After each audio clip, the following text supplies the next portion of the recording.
तो गाइस आप सभी का स्वागत है एक नए वीडियो में। और आज हम बात करने वाले हैं मेड इन इंडिया को लेकर एंड असेंबल इन इंडिया को लेकर। दोनों पे ही एकदम डिटेल में बात करेंगे एंड आपको समझाएंगे कि दोनों में क्या डिफरेंस होता है एंड इससे आपकी जो लाइफ है उस पर क्या इफेक्ट देखने को मिलता है, उसके बारे में भी बात करेंगे।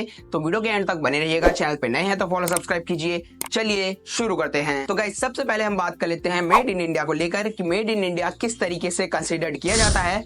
तो जैसे कि हमारे इंडिया के अंदर कोई भी जो सामान है, चाहे वो आपका स्मार्टफोन हो, चाहे कोई भी इलेक्ट्रॉनिक आइटम हो, चाहे कोई भी लोकल आइटम्स हो, वो हमारे इंडिया के अंदर अगर मैन्युफैक्चर किया जा रहा है, यानी जो उसकी प्रोडक्शन है वो हमारे इंडिया के अंदर की गई है, हमारे किसी भी स्टेट के अंदर जो है वो किया गया है, तब वो मेड इन इंडिया कहा जाएगा। एंड उसके बाद वो मार्केट में सेल होता है तो उस पर लगता है मेड इन इंडिया का जो स्टिकर है वो आपको देखने को मिलता है।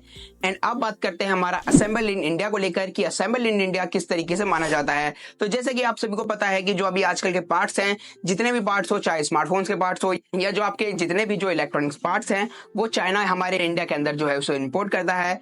एंड उसके बाद जो होता है हम उसे क्या करते हैं, हम एक फैक्ट्री लगाते हैं एंड फैक्ट्री के अंदर क्या करते हैं, उन सामानों को असेंबल करते हैं, मतलब उन सबको वापस से जोड़ के एक प्रोडक्ट बनाया एंड उसके बाद उसे हमने मार्केट में उतार दिया, तब वो कहलाएगा असेंबल इन इंडिया। तो यानी हमारे इंडिया के अंदर अगर जो सामान हम बाहर से कोई पार्ट लेकर हमारे इंडिया में जो उसको मैन्युफैक्चर कर और उसे मार्केट में उतारा जा रहा है, तब उसे कहा जाता है असेंबल इन इंडिया।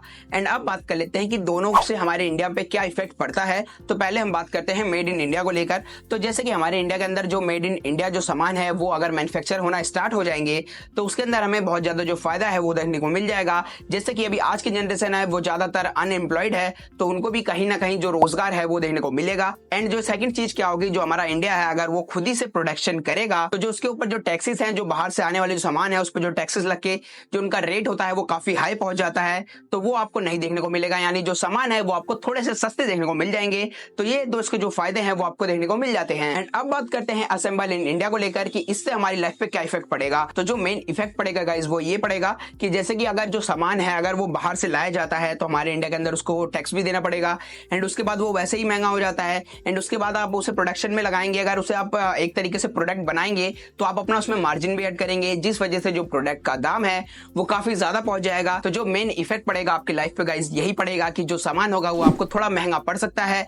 एंड जो सेकंड आपको इफेक्ट देखने को मिलेगा गाइस वो ये देखने को मिलेगा कि जैसे ही भी किसी भी देश में अगर वॉर हो जाती है, जैसे कि आप सबने देखा ही होगा जो हमारे इंडिया से बाहर के जो देश हैं अभी उसमें युद्ध की स्थिति है, अगर ऐसी स्थिति में अगर हमारा चाइना फंस जाता है तब हमें जो सप्लाई है वो देखने को नहीं मिलने वाली है। क्योंकि आप सभी को पता है कि जो वॉर की सिचुएशंस होती हैं उसके अंदर जो देश का ज्यादा से ज्यादा पैसा होता है वो या तो उनके वॉर के अंदर यूज हो जाता है या उनको सर्वाइवल करने के लिए यूज किया जाता है। तो जिस वजह से जो हमारी सप्लाई चेन है वो कट हो जाएगी। तो इस वजह से जो हमारे इंडिया का जो प्राइस है वाली जो हाई डिमांड है वो देखने को मिलेगा। तो दूसरा इफेक्ट गाइस आपको ये देखने को मिलता है। तो आशा करता हूं इस वीडियो में आपको ये चीज तो समझ में आ गया होगा कि किस तरीके से जो हमारे इंडिया पे इफेक्ट पड़ सकता है मेड इन इंडिया को लेकर और असेंबल इन इंडिया को लेकर। तो मिलेंगे किसी नए वीडियो में नए टॉपिक के साथ, तब तक के लिए टाटा बाय बाय, जय हिंद।